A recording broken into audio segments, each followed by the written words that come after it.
So, so we're going to talk about we're going to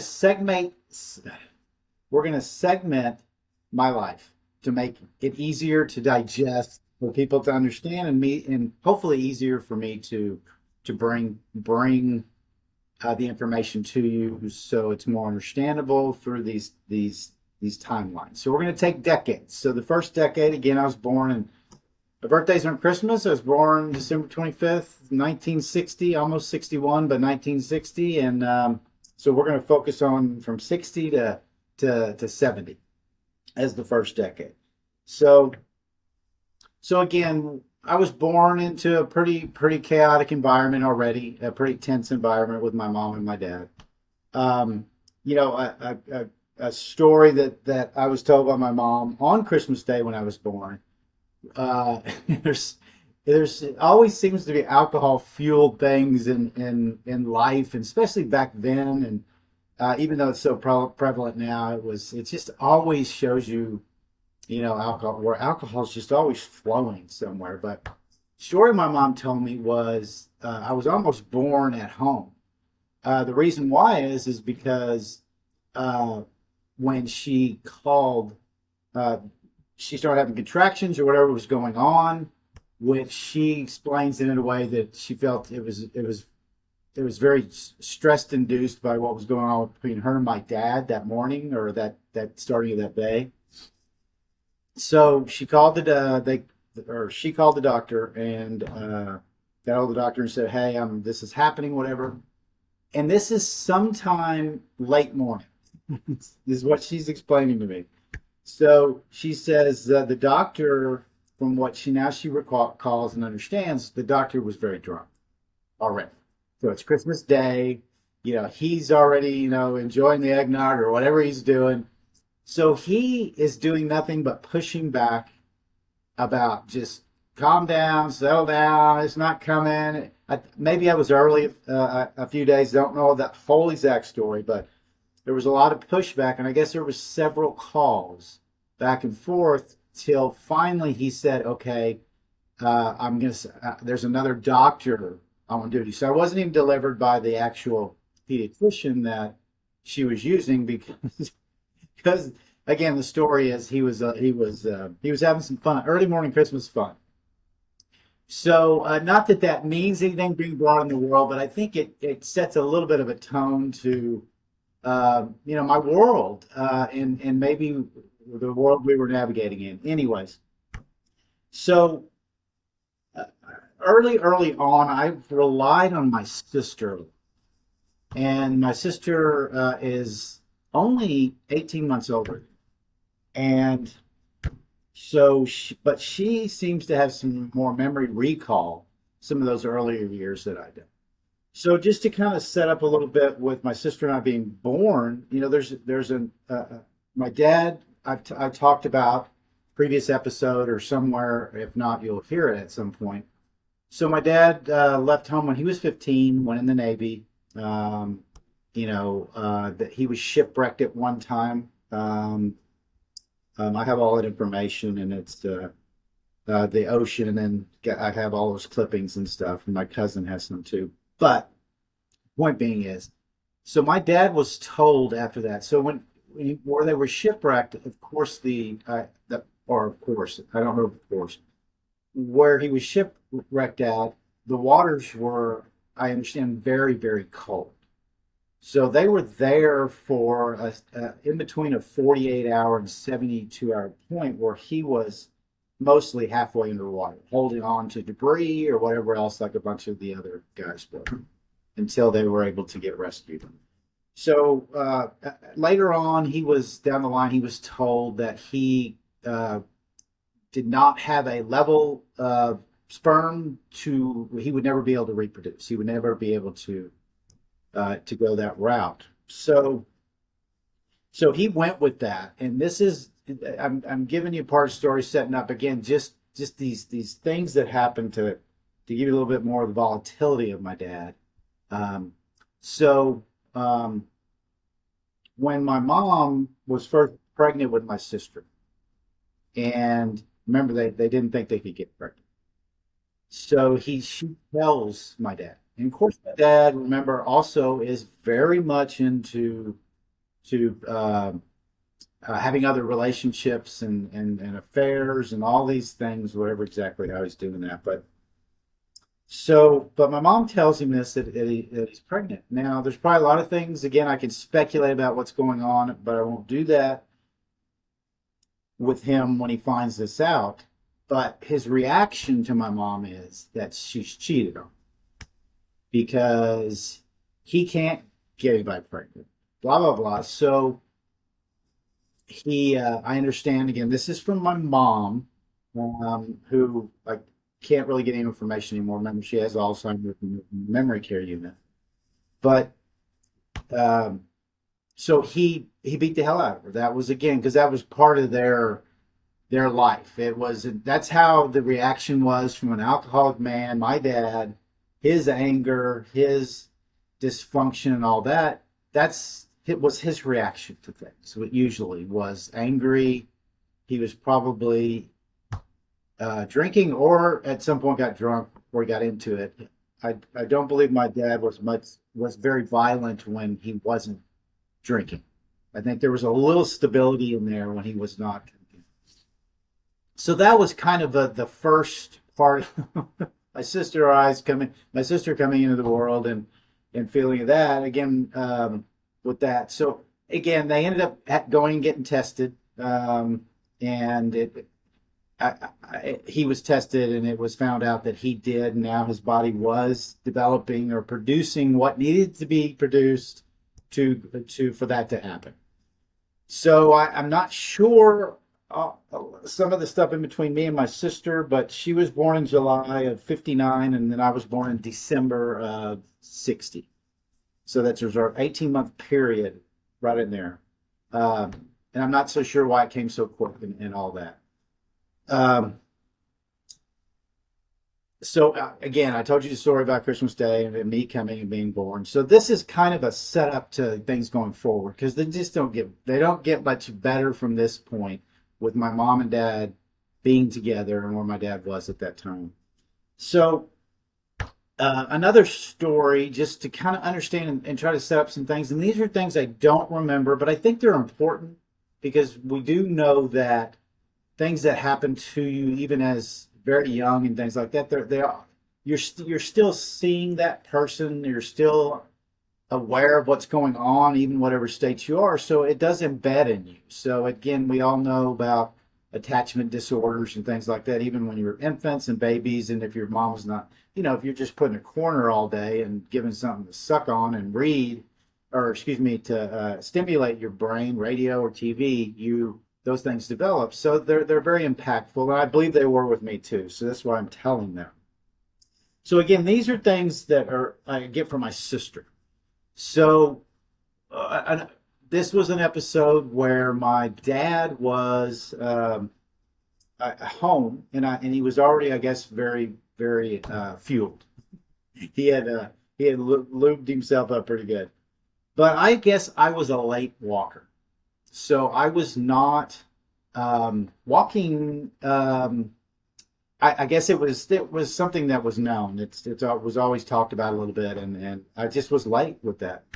Um, and my dad. These are some of the things I think triggered my dad. He just didn't like anything. He didn't like it. I think it triggered him. It embarrassed him. Whatever was going on with him, he didn't like that his anything that I was slow at, late at, anything like that. It just seemed to that's when the name calling started, all those things that I remember at those ages and the verbal stuff and all that too. Anyways, back to this episode, again, that I don't remember because of course I was too young. I don't know exactly when that time frame was exactly. But so my understanding is he was wanting me to walk. So if you can imagine how I've already set him up, and he's already drunk, and he's irritated that I'm not walking. So you can imagine he's not probably being very gentle or helpful at this time with that, but he's working it to get me to walk. So he ends up getting frustrated at some point. I don't know the time lengths and all that or exactly how quick it was, but my understanding is he had enough. and he took me and he slammed me down on the ground or on my legs. And it is, I do have some of this. The reason some of this is documented because there are some records on this. So it, now of course it wasn't what he did. It was always explained off as something else. Even back then, they did try to pay attention to maybe there being some abuse or what was happening with a kid, and that'll lead to another story too. But anyways, he ended up breaking my one of my thigh bones. Um, so again, I can only imagine what happened after that. And one of the issues that my dad had was he didn't, even though he was do that, he was very cognitive of what everybody else was thinking. So he would never wanted anybody to know he was the way he was and behind those doors. So anyways, that was an episode that happened. Um, I grew up just through this, and um, these are, I think, were very important, the things that I didn't remember, and then the things leading up to the things that I started to have some recall of. But I ended up, I was, all these things, whatever they did for me at a very, very young age, getting into 3 and 4 and things like that, I was already spewing my hurts and pains out in a way that a lot of abused, physically and mentally abused, they call it severely. I at a very early age became a fire starter, and I don't mean I wasn't setting fires to houses, and I wasn't looking to, I wasn't an arsonist in the sense that let's bring havoc. It was it just was a fascinating. It was a release, and I used to have a next door neighbor. His name was actually Scott too, and he was my first little friend. And I don't know what was going on in his home. I don't know how it started, but the first time anybody recognized that kind of stuff was going on, we were probably, let's give it 4 years old. I mean, enough to go to walk next door and, hey, you want to play or do whatever we did. But again, back then, when you're a kid, we were left alone a lot. So you have the ability to do that. Anyways, we ended up in his garage, and we burned newspaper. We learned that that was part of what you did, because back then we had wood fireplaces, and that's usually what we did. Wood was put in, newspaper was put under it. There was no gas, and that's how they. So kid, that I think that's where some of that came from, because I was always fascinated when we had fires. So these were things that were already happening at a very, very young age, and but nothing got to any kind of a danger thing to that state. And I'll talk a little bit more about that afterwards, or a little bit in a later time. So again, just trying to paint this picture. My dad was extremely racist, lots of messages constantly. I had another friend that was probably down the other way. This was a little bit later. I don't know if this other Scott kid moved. I don't know where my engagement came with him, other than I think through school to start with, preschool. So maybe getting to be 5 and stuff like that. But he was Jewish. So my mom did not have my mom didn't have issues with really anybody. She was West Texas girl and came from all that kind of stuff and environment and way people looked at people. But my mom seemed to never touch her. She was okay with everybody. Anyways, nothing was ever an issue with her. Sometimes I think she used some of these things to get to my dad. When I think back, but again, it's a little speculation. Maybe trying to, if that's a dot I need to connect. But anyways, this kid I started having a relationship with and playing with. I remember during the summer going to his house. He had I always loved being around these families that were families. There was a mom and dad, and they engaged, and the kids engaged. There was laughter, and I remember going over there, and I loved going over there because we played slip and slide. There were slip and slides back then, and the water was going in the backyard. And this is in Dallas in the '60s. And so of course, my dad's not around. I don't know when he finds out or what the deal is that he finds out that his dad's hanging around with a Jewish kid. But when he did, that was snatched right out. I mean, I don't remember any engagement with he and I at that time, but that's going to lead to another story just to explain this. But also, and I'm also going to talk about the friends I had, and what makes it interesting is the two biggest memories and closest, and my really closest friend I had in the '70s, which I'll get into, which a lot of this leads into this too, were Jewish. And I think and a lot of the attraction or what happened with that is I was just accepted in a different way. But I'm going to move away from that for a second. So another quick story around that. This is where I think my mom was antagonizing my dad a little bit, and he knew she could do that for me. So this is, I think, part of our whole dynamics around everything with their dysfunction. And my mom, she can't escape some of these, and I get it. It's we're trying to figure it out. Anyways, I got invited to. This is now where I am. I think I'm in first grade. This is when I am that 6 or 7. This is getting about where their marriage is ending because we live in Dallas. They bought some property in Frisco. And Frisco was a dirt track back then. I don't know if anybody knows anything about Texas, but it was not what it is now. Frisco is a very prominent, one of the best places to live, kind of Collin County, Dallas area. And they sold our house, and we moved into an apartment while they were going to build a house. And this was across, anyways.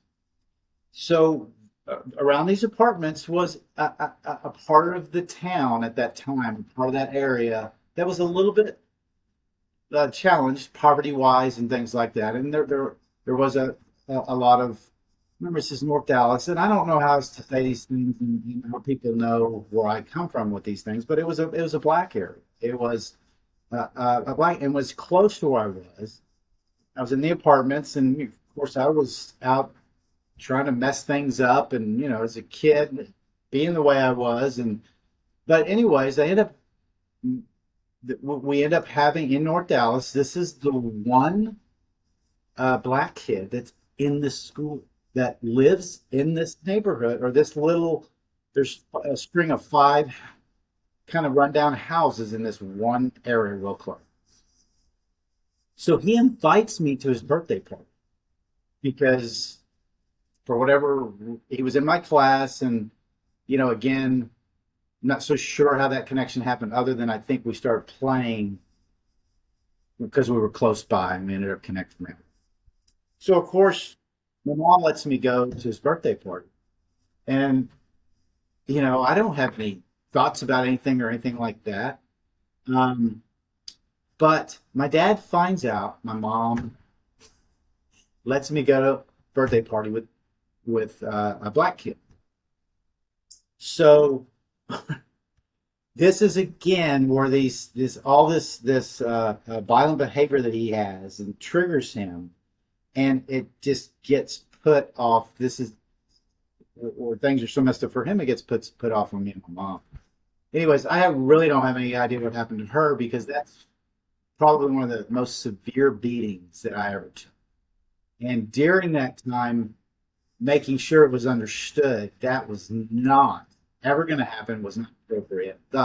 Just got annihilated. Shortly thereafter, when my mom left, this is where this is. So I wanted to just kind of paint a long story here, but I think it's important to set up just the volatility around things that are happening. There's just a lot of verbal stuff. If my dad was not,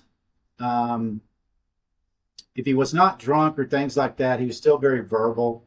There was still shoving. There was still, walking by him, you had to be careful because there was going to be a slap behind the head, or there was going to be something that was just stupid. So my sister is kind of she's she's just observing a lot of this. She's there's she came out of this without that kind of abuse from him. Now, my mom, she had, I think, some issues with girls. I'm not sure what that was. My sister tells me a lot of stories that I don't remember because you try to survive your own lane, even if you're in the same house. But, my mom was not very appropriate with her a lot. A lot of that, you're fat, a lot of that, just all those messages back then.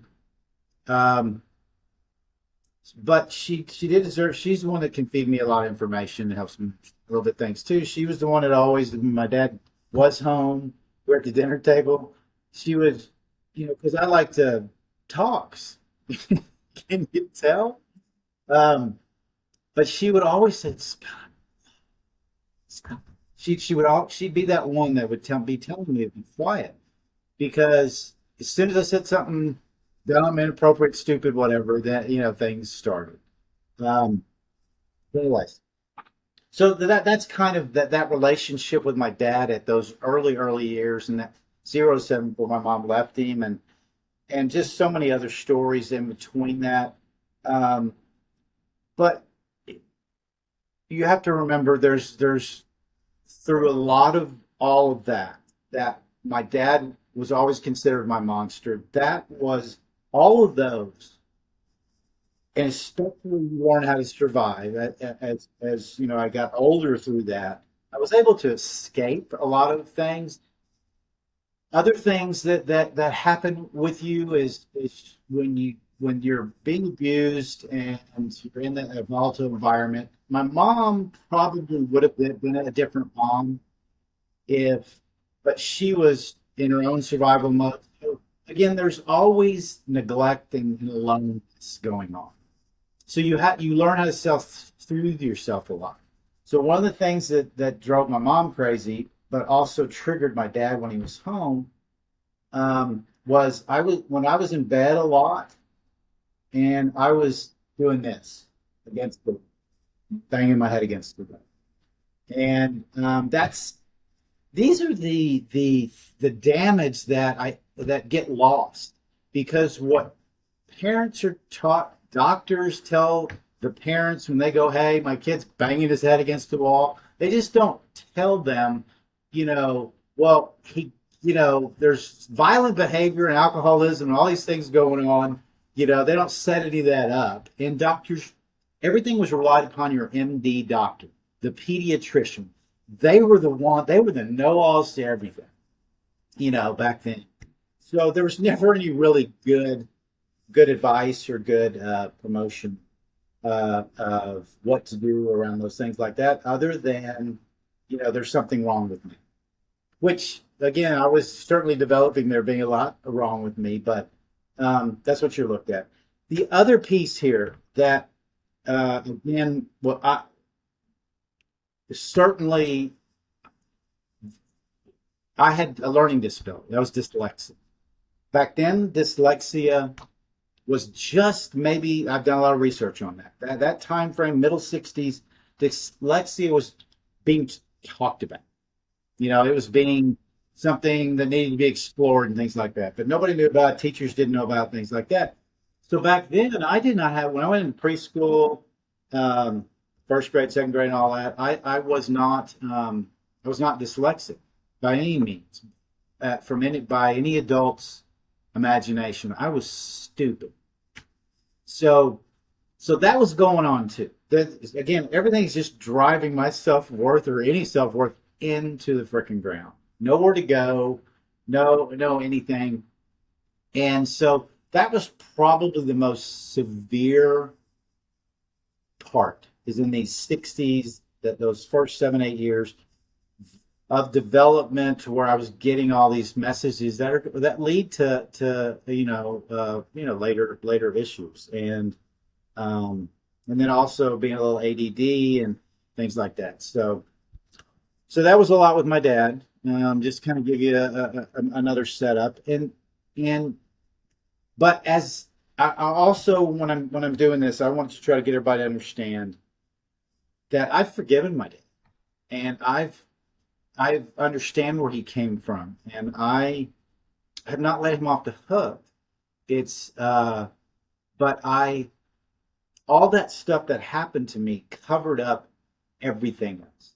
If there was any ounce of goodness, good interactions, something, my dad trying somehow, I buried that. So, so that was where that became my responsibility going decades further when I became an adult, not doing work, not not working on myself, not taking accountability, responsibility from that point on, and still staying in victim and blaming him and never seeing any of the good anymore. It was gone. It was covered up because you just grow into that, and it's just easier that way. And you know, and I healed and a lot of that and forgave him when I was at his grave at one time. He's been dead 22 years now. Um, I started immediately seeing things different. And I started immediately a lot of this stuff that were some things that were actually good interactions started coming to the surface. And I needed that. I mean, that was part of that. I didn't know that was going to happen. I had no idea I was going to, remember some of these things. But then I remembered some of those times where my dad was a funny guy. He was he told jokes. He was he had some goodness in him, and I remember we found this parrot, this little parrot. It was actually the green one, the little green one, things like that flew into our yard or our front porch or something, and it was obviously escaped from somebody's cage or whatever, because it was somewhat domesticated. I think it was hungry or whatever, but it allowed us to pick it up. For some reason, my dad took to this parrot. So my dad, back then, he was still, he was a supervisor and things like that, but he was still construction. And back then, they wore, every man wore a white undershirt. And so I just have this visual of my dad sitting at the table, and he's got his white undershirt on and his khaki long pants and his slipper kind of deal. Why do you remember those things? I don't know. But this parrot would just be walking around on his shoulder. So when I look at that, that's a very soft moment of my dad. That's a very something he's let in.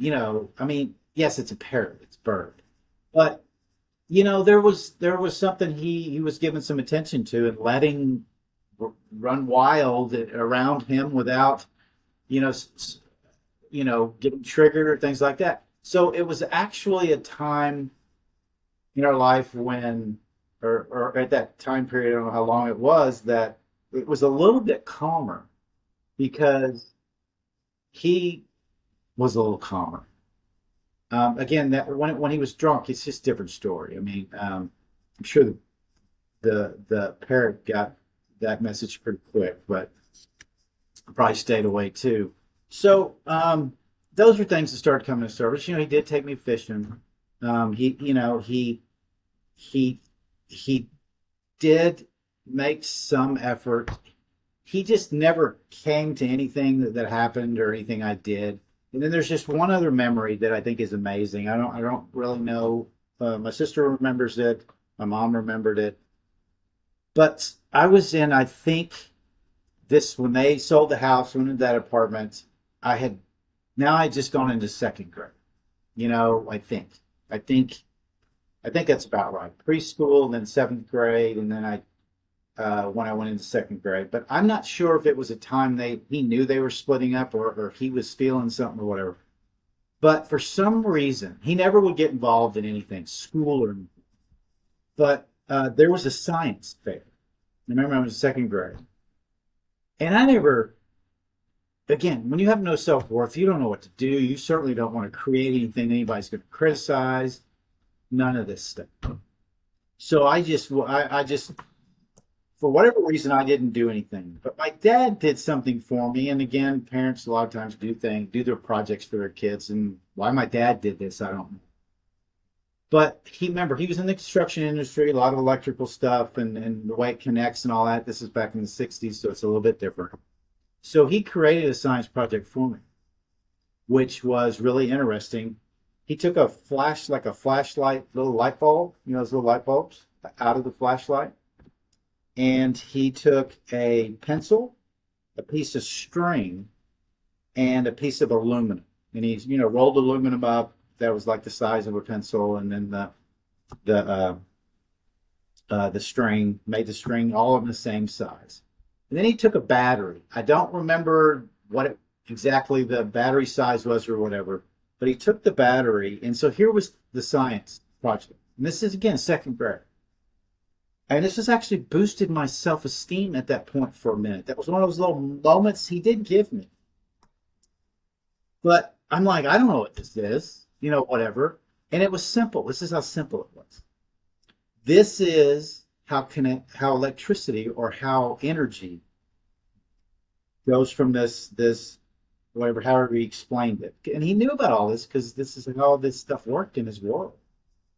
And so if you put the string on it, there's no connectivity. It's not going to connect. The materials, whatever. Can't remember exactly how it was explained.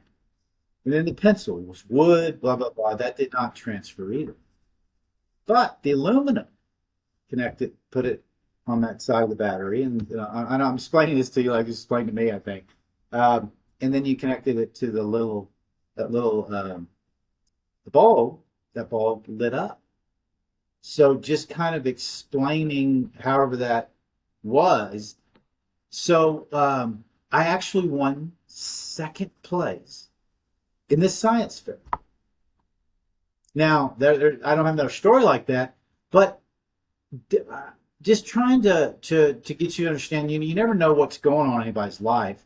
I know where his history is now, but I don't know what stage that was, if he was feeling some remorse because they were fixing to get whatever. But that doesn't matter. There was something there. And if I would have remembered some of those things instead of burying them, I believe things maybe not would have gotten so messed up. But when you feel like you have nothing to draw from and you take that victim mentality and you just let it consume you, it's not going to let goodness in. And till you heal and forgive and understand and again, you will see things differently and you'll talk about it differently, and it will not affect you going forward in most cases unless you just stay in there. So that is my dad, where we came from, just setting that up a little bit, understanding the monster at that time, and then a little bit moving forward. There's so many other things in there, of course, but we're not going to get into every little gory detail. But that was my dad.